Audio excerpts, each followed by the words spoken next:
પ્રધાનજી, જી આમ તો હું અવારનવાર ગુપ્ત વેશે આપણા પોકરણગઢમાં ભ્રમણ કરવા નીકળું છું. બધું જ ક્ષેમ કુશળ દેખાય છે, પણ વાસ્તવમાં દરેક પ્રજાજન સુખી છે કે નહીં? મહારાજાધિરાજ અજમલજી અને મહારાણી મિનળદેનો જય હો. મહારાજ, રાજસ્થાન મારવાડની આપણી આ ભૂમિ અને પ્રજાજનો પરદેશીઓથી ત્રસ્ત અને શોષિત હતા. આપના પિતાશ્રી રિન્ષી તુવરે દુશ્મનો સામે અનેક યુદ્ધ ખેલ્યા, જેમાં અનેક રાજપૂતો સાથે આપના 6 ભાઈઓ પણ શહીદ થયા. એ શહીદીના પ્રતાપે જ આજે આપણું પોકરણગઢ સુરક્ષિત અને સુખી છે. એ તો શિવજી મહારાજની મહેર છે. મહારાજ, મુખ્યત્વે આપ છુપા વેશે નગરમાં ભ્રમણ કરવા નીકળો છો. આજે આમ નીકળવાનું પ્રયોજન હશે ને?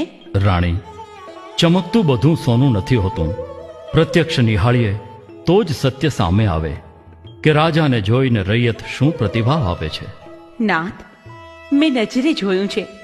પ્રજા તમને જોઈ ગદગદ થઈ જાય છે. ભગવાન સ્વરૂપ નિહાળે છે.